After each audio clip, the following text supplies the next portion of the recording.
So hello everyone, कैसे आप सब। आप आई होप आप अपने घरों में सेफ़ होंगे और मेहनत कर रहे होंगे। जैसे कि हमने कल मेंसुरेशन स्टार्ट किया था, आपको पता है कि नायब तहसीलदार में आपके सिलेबस में जो मेंटल एबिलिटी और रीजनिंग एक दिया हुआ है, एक पोर्शन दिया हुआ है, उसमें एक छोटा सा टॉपिक दिया हुआ है मेंसुरेशन। ओके, मतलब रीजनिंग और मैथ का वो एक मिक्सचर है। जो मेंटल एबिलिटी और रीजनिंग का जो सिलेबस दिया हुआ है उसमें वैसे मैथ का तो एक ही टॉपिक है, दैट इज़ मेंसुरेशन। बाकी सारे के सारे आपके कौन से रीजनिंग के टॉपिक्स हैं, ओके, जो आपको पता होंगे। और कल हमने किया था मेंसुरेशन। तो मेंसुरेशन में आपको याद होगा कि कल हमने क्या क्या पढ़ा था। कल हमने रेक्टेंगल पढ़ा था, पैरेललोग्राम पढ़ा था, ट्रेपेजियम पढ़ा था, रोम्बस पढ़ा था, स्क्वायर पढ़ा था। उसके हमने पैरामीटर्स पढ़े थे, एरियाज पढ़े थे, मतलब उसके अलग अलग फार्मूलाज हमने याद किए थे। आज हमने कुछ और 2D डायग्राम्स करेंगे जो कि कल हमारी रह गई हुई थी, उसको हम आज करेंगे। ठीक है, आज हम पढ़ेंगे, एक सेकंड, आज हम पढ़ेंगे सर्कल के बारे में। ठीक है, आज हम पढ़ेंगे सर्कल के बारे में, क्योंकि जो सर्कल है ये भी आपके एक 2D डायग्राम है। ठीक है, और सर्कल कैसा दिखता है आप सभी को पता है कि सर्कल कैसा दिखता है।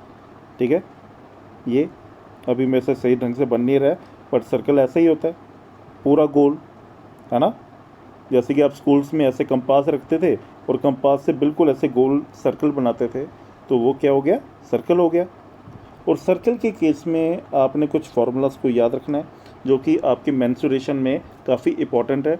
और सर्कल से क्वेश्चन देखो, मेंसुरेशन बड़े सारे पहले भी जो एग्ज़ाम्स हुए हैं उनमें भी मेंसुरेशन रहा हुआ है, और हर किसी में सर्कल से वैसे क्वेश्चन आने के सबसे ज़्यादा चांसेस होते हैं। बस इतना आपने याद रखना है। ओके, सर्कल हो गया या सेमी सर्कल हो गया, इसमें सबसे ज़्यादा आ सकते हैं क्वेश्चंस। अब देखो, सर्कल में आपने सबसे जो पहला फार्मूला इसका याद रखना है वो है इसका एरिया। सर्कल का एरिया, एरिया का फार्मूला आपने याद रखना है। एरिया ऑफ सर्कल होता है पाई आर स्क्वायर। क्या फार्मूला होता है, पाई आर स्क्वायर। अब आप बोलोगे सर ये आर क्या है, तो आर होता है सर्कल के सेंटर से लेके ये वाला डिस्टेंस, ये बिल्कुल सर्कल के सेंटर से यहाँ तक ये जो बाउंड्री तक का डिस्टेंस है, मैं इसको बोलूँगा आर। ओके, और आर को आप क्या बोलते हैं, आर होता है रेडियस। ठीक है, पाई क्या चीज़ है, पाई आपको पता है, पाई की वैल्यू क्या होती है 22/7।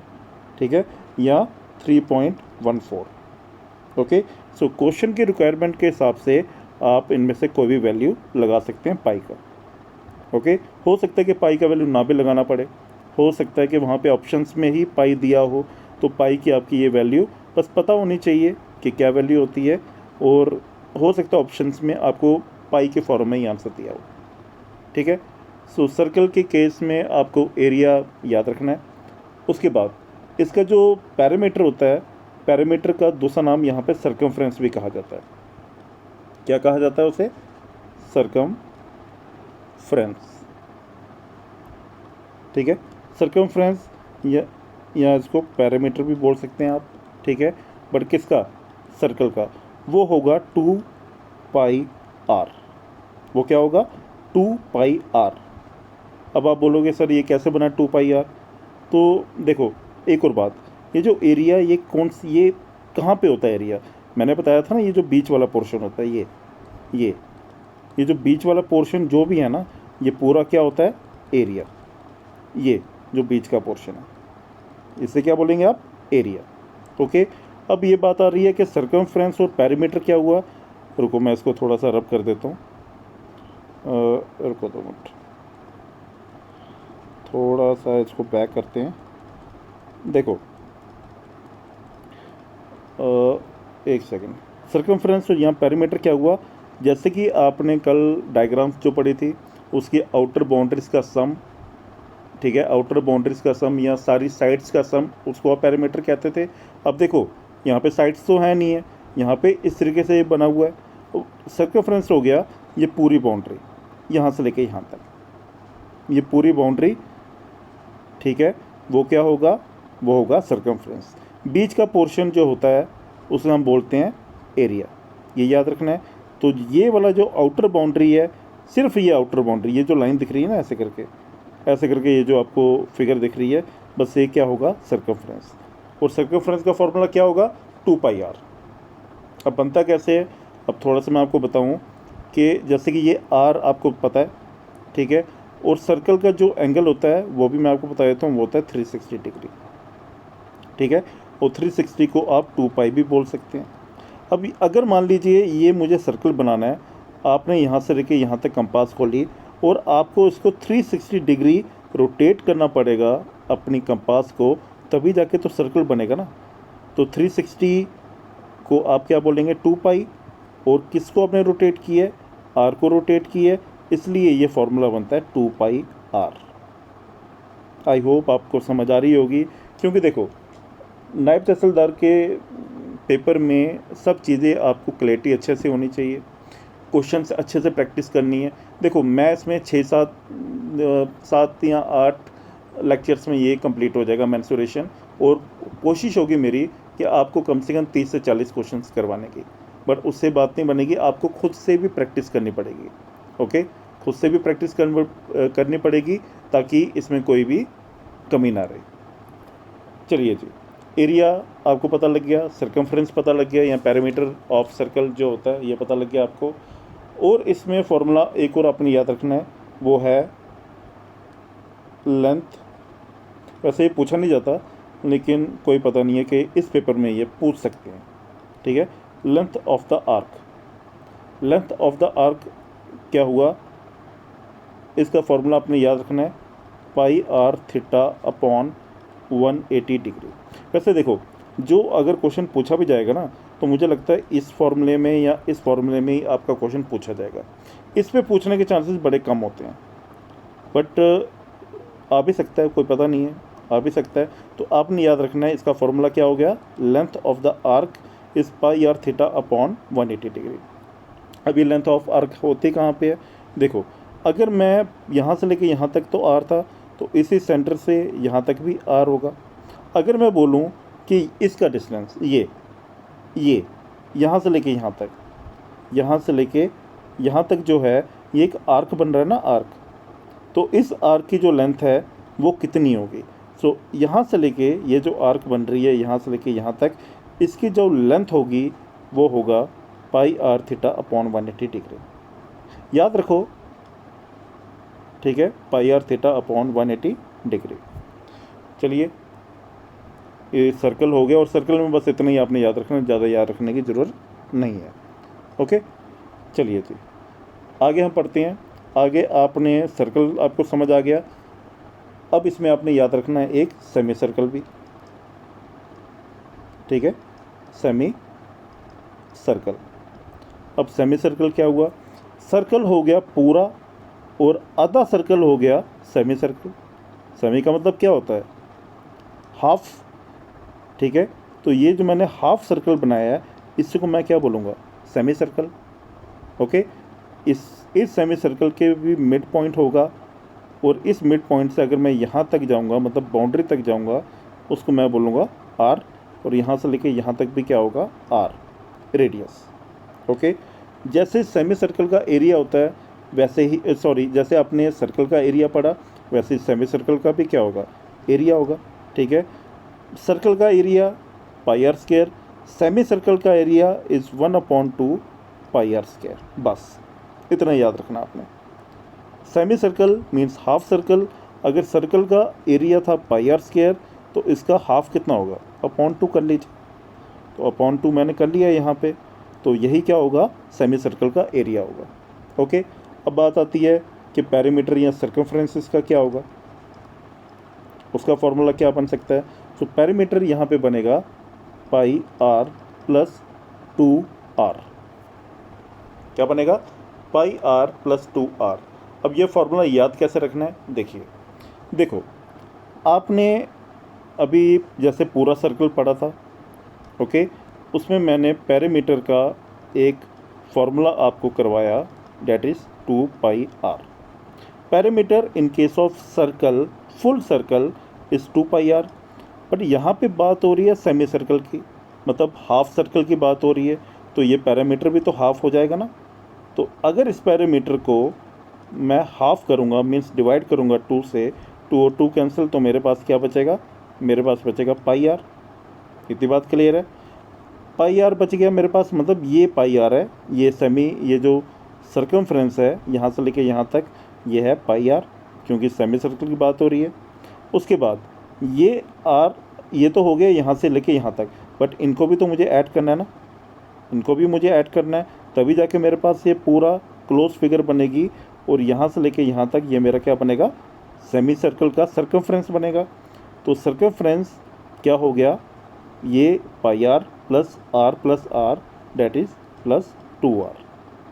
ठीक है, इस वजह से ये फॉर्मूला कुछ ऐसा दिखता है आपको, क्या, pi r plus 2r। Pi r हो गया यहाँ से लेके यहाँ तक सर्कमफ्रेंस, और इसको भी आपने ऐड करना है, इस लाइन को भी ऐड करना है, तो ये है r plus are is 2r, और यहाँ से लेके यहाँ तक हो गया पाई आर। ओके, ये भी आपने याद रखना है। सेमी सर्कल का फॉर्मूला जो भी हैं ये भी आप याद रखिए। अब अगला हम क्या पढ़ेंगे, अब इसमें हम पढ़ेंगे जो मेन है, बस वही मैं करवा रहा हूँ, जिसमें क्वेश्चंस आने के सबसे ज़्यादा चांसेस हैं। अब इसमें हम पढ़ेंगे ट्राइंगल्स। ओके, एक सेकंड। अब हम इसमें पढ़ेंगे ट्राई एंगल्स। ठीक है, ट्राइंगल्स। ट्राइंगल भी देखो आपकी 2D फिगर है, तो नेचुरली बात है कि वो भी मेंसुरेशन में आपका पूछा जा सकता है। ट्राइंगल्स में सबसे पहले आपने याद रखना है, क्या याद रखना है, सबसे पहले आपने याद रखना है इक्विलेटरल ट्राइंगल। क्या, इक्विलेटरल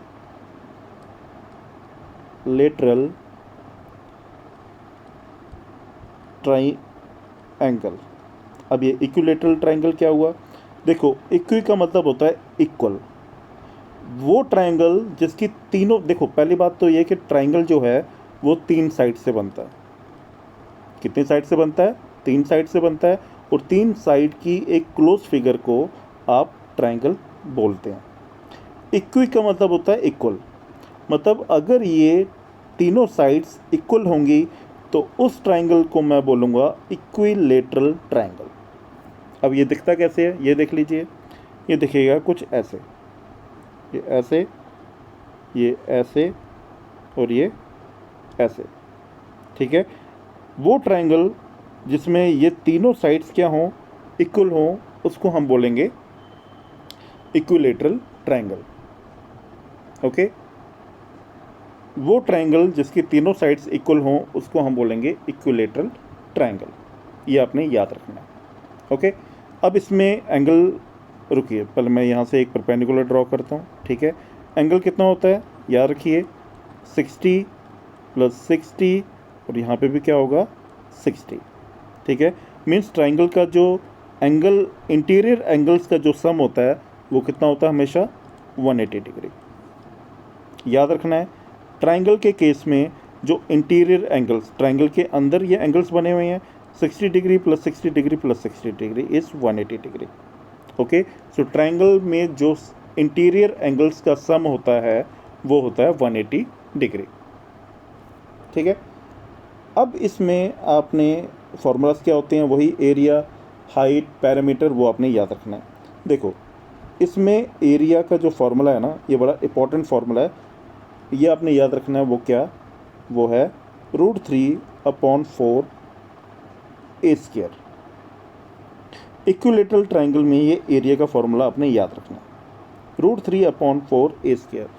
अब A² क्या है, सबसे पहली बात आती है ये A क्या है, तो A है साइड, ये भी A है, ये भी A है, और ये भी A है।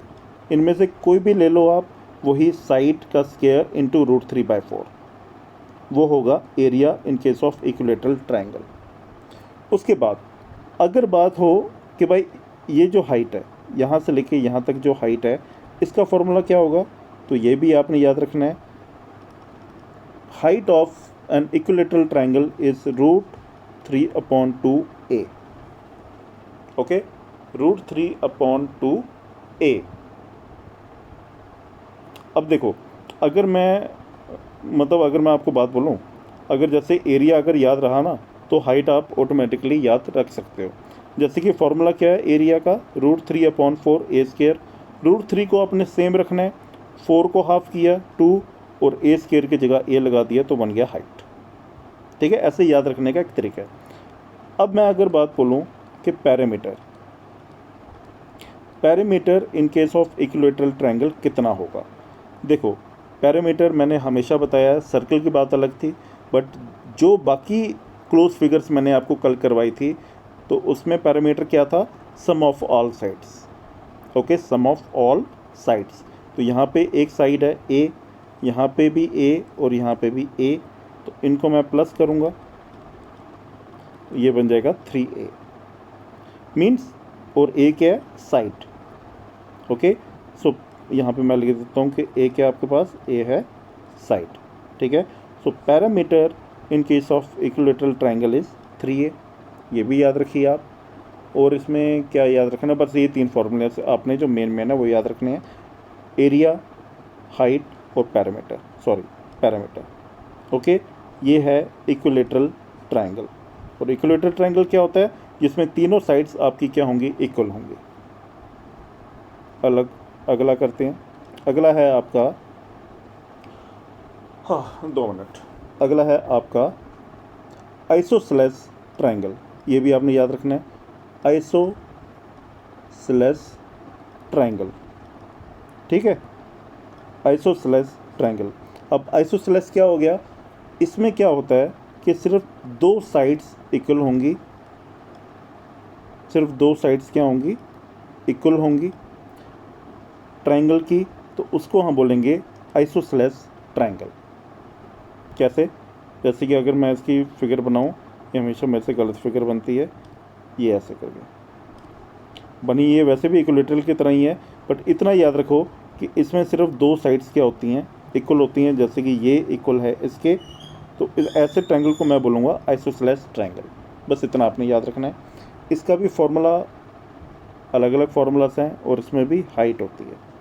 जैसे कि ये हाइट है, ओके, यहाँ पे ये ए है, मैंने बोला कि मैं मान लेता हूँ कि ये जो लेंथ है, ये जो साइड है, ये इसके इक्वल है। तो अगर इसको मैंने ए ले लिया तो इसको भी मैं क्या लूँगा, ए लूँगा। इसमें सिर्फ 2 साइड्स इक्वल हैं, बाकी तीसरी जो है वो डिफरेंट है। तीसरी डिफरेंट है तो तीसरी का नाम भी मैं डिफरेंट रखूँगा, बी। ओके, इतनी बात समझ आ गई। अब इसमें आपने फार्मूलास क्या याद रखने हैं, इसमें भी एरिया आपने याद रखना है। सो एरिया का फार्मूला आपने इसमें याद रखना है, b/4 √4a² - b²। ठीक है, ये फार्मूला आपने याद रखना है, b/4 √4a² - b²। b क्या है, ये वाली साइड जिसको मैंने नाम दिया था b। a क्या है, इनकी लेंथ, मतलब b क्या है, एक्चुअल में इसकी लेंथ ही हुई ना, इसकी लेंथ हुई तो b लगा दिया मैंने, और a क्या है, इन साइड्स की लेंथ है। तो ये जो फार्मूला, ये आप रट्टा मार लो चाहे जैसे मर्जी करो, बट करना पड़ेगा। ओके, अब आइसोसेलेस ट्रायंगल की हाइट का फार्मूला क्या होगा, वो भी आपने याद रखना है।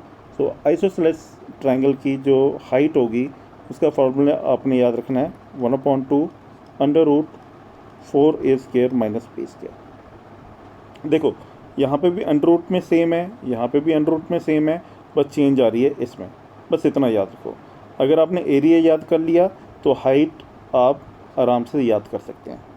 ओके, बस याद रखना कि अंडर रूट के अंदर जो आपने लिखा हुआ है बस वो सेम है, डिफरेंस बस इसमें आएगा। यहाँ पे b/4 है, यहाँ पे 1/2 है। ओके, उसके बाद अगर मैं आइसोसेलेस ट्रायंगल के पैरामीटर की बात करूँ तो पैरामीटर क्या होता है, sum of G all sides, sum of all sides. तो बताइए यहाँ पे कौन कौन से साइड्स है, a + a + b। So a + a + b which is 2a + b। a भी साइड है, b भी साइड है, जैसे कि मैंने आपको बता दिया यहाँ पे। ठीक है, तो ये भी आपने याद रख लिया। चलिए जी, आज मुझे लगता है खाली 2D फिगर्स हो पाएंगे, 3D हम कल ही करेंगे क्योंकि नहीं तो वीडियो ज़्यादा बड़ी बन जाएगी। अच्छा जी, अब इसमें क्या याद रखना आपने, अगला हमने पढ़ना है, देखो जो इम्पोर्टेंट है ना मैं सिर्फ वही करवा रहा हूँ, तो बाकी तो बड़ा कुछ मिल जाएगा बुक्स में आपको, बट इतना भी कर लोगे तो इतने में ही क्वेश्चंस आपके बनेंगे। ओके, क्योंकि अभी 3D फिगर्स भी बननी है, 2D में भी आते हैं क्वेश्चंस, लेकिन ज़्यादा वो कोशिश करते हैं 3D फिगर्स जो होती हैं लाइक सिलेंडर, कोन, उसमें ज़्यादा क्वेश्चंस वो डालने की कोशिश करते हैं। हो सकता है कि 2D में आपको एक क्वेश्चन आए तो उसमें से हो सकता है कि आपको 3 क्वेश्चन आ जाए 3D फिगर में से, ऐसा होता है। उनका जो ज़्यादा मतलब जो ज़्यादा जो झुकाव होता है वो 3D फिगर्स की तरफ ही होता है एग्जामिनर का। अच्छा, अगला आपने क्या पढ़ना है? अगला पढ़ना है राइट एंगल ट्रायंगल। ठीक है, राइट एंगल ट्रायंगल। सो राइट एंगल ट्रायंगल क्या हुआ? आपको पता है राइट एंगल क्या हो गया? 90 डिग्री। ठीक है, राइट एंगल ट्रायंगल हो गया जिनमें दो साइड्स में जो एंगल होगा वो कितना होगा? 90 डिग्री। जैसे कि मैंने यहाँ पे बना दिया। ओहो, ये हमेशा गलत बनती है। ठीक है, ये देखिए, अब सीधी बन जाना। हाँ ठीक है, ये देखिए, ये दो साइड्स हैं। जैसे कि मैं इसको नाम दे दूँ, ये इसको ए दे दिया, इसको बी दे दिया, इसको सी दे दिया। एक ये साइड है ए बी और ये है बी सी, और ए बी जो साइड है वो इसके बिल्कुल परपेंडिकुलर है। मतलब यहाँ पे एंगल कितना है? 90 डिग्री का। तो ऐसा ट्रायंगल जिसमें दो साइड्स आपस में क्या हो? परपेंडिकुलर, हम उसको बोलेंगे कि भाई वो है right angle triangle. Okay, right angle triangle. इसमें याद रखना कि इसमें आपका ये हाइट है, ठीक है, ये बेस है। ओके, हाइट बेस, और इसको आप बोलेंगे, सॉरी ये हाइट है ना, तो हाइट का कुछ और नाम दे दो, कुछ भी दे दो, उसको मान लो पी दे दो, क्योंकि इसके साथ ये फिर मुश्किल हो सकती है। इसको मान लो, उसको पी दे दो, कुछ भी नाम दे दो, ठीक है। और ये इसको आप बोलते हैं हाइपोटेन्यूज, इसको आप बोलो एच। इसको क्या बोलेंगे? हाइपोटेन्यूज। ये हो गया आपका हाइट और ये हो गया आपका बेस। अब इसमें कुछ फार्मूला दोबारा से आपने याद रखने हैं। एरिया का formula 1/2 into base into height. Okay, बड़ा इंपॉर्टेंट फार्मूला है जो कि आपने याद रखना है। So area of A right angle triangle is 1/2 base into height. So 1/2 base यहाँ पे क्या लिया था आपने? बी, इंटू हाइट जो है वो क्या ली थी आपने? पी। ओके, सो ये फार्मूला आपने याद रखना है। देखो, बी की जगह कुछ भी वो दे सकते हैं, 20 सेंटीमीटर, 30 सेंटीमीटर, 20 मीटर, कुछ भी वैल्यू वो दे सकते हैं, और हाइट में भी वो कुछ भी वैल्यू दे सकते हैं। ठीक है, इतना हो गया। अब इसमें भी पैरामीटर होगा, इसमें भी क्या होगा, मतलब जितनी 2D फिगर्स है ना उन सब में आपने पैरामीटर पढ़ना। पैरामीटर क्या होगा? सम ऑफ ऑल साइड्स। यहाँ से यहाँ तक P है, यहाँ से यहाँ तक B है, और यहाँ से यहाँ तक H है। तो क्या याद रखेंगे आप? P plus B plus H। P यहाँ पे हाइट है, B यहाँ पे बेस है, और H यहाँ पे हाइपोटेन्यूज है। ओके, इतना याद रहा? तो इतना आपने याद रखना है। एक और इसमें फॉर्मूला होता है जिसे आप पाइथागोरस थ्योरम भी कहते हैं। उसमें क्या होता है, इसमें राइट एंगल ट्रायंगल में याद रखना वो होता है हाइपोटेन्यूज स्क्वायर, इसको मैंने शॉर्ट फॉर्म में लिख दिया, is equals to perpendicular square plus base square. Base ये है, इसको आप परपेंडिकुलर बोलो या हाइट बोलो, बात एक ही होती है। और ये होता है H, means hypotenuse. Means hypotenuse का square is equals to perpendicular square plus base square. ठीक है, ये भी आपने याद रखना। बात समझ आ गई? तो ये आपके जो 2D फिगर्स थी वो आज हमने ख़त्म कर दी हैं। मेंसुरेशन में जितनी 2D फिगर्स थी हमने उनको ख़त्म कर दिया हुआ। ओके, इन सभी के फार्मूलास आपने नोट्स बनाने हैं और उनको नोट्स में लिखना है। ठीक है, ये जो इंपॉर्टेंट फार्मूलास थे वो मैंने आपको करवा दिए। अब उसके बाद कल हम करेंगे 3D फिगर्स। 3D फिगर्स हम करेंगे और मेंसुरेशन का जो कंसेप्ट है उसको ख़त्म करेंगे, और उसके बाद हम इसके क्वेश्चंस पे आएंगे कि क्वेश्चंस आपके कैसे पूछे जाते हैं, चाहे वो JK SSB के एग्ज़ाम हो, चाहे रेलवे के एग्ज़ाम हो, चाहे SSC के एग्ज़ाम्स हों, कैसे किस टाइप के मतलब क्वेश्चंस पूछे जा सकते हैं। ओके, वो हम करेंगे, और ये आपने सारा कुछ पढ़ना ही पड़ेगा, छोड़ नहीं सकते। मैंने जैसा आपको बोला है, छोड़ना कुछ नहीं है, सारा कुछ पढ़ के आपको जाना पड़ेगा। ओके, चलिए ठीक है, ओके, थैंक यू।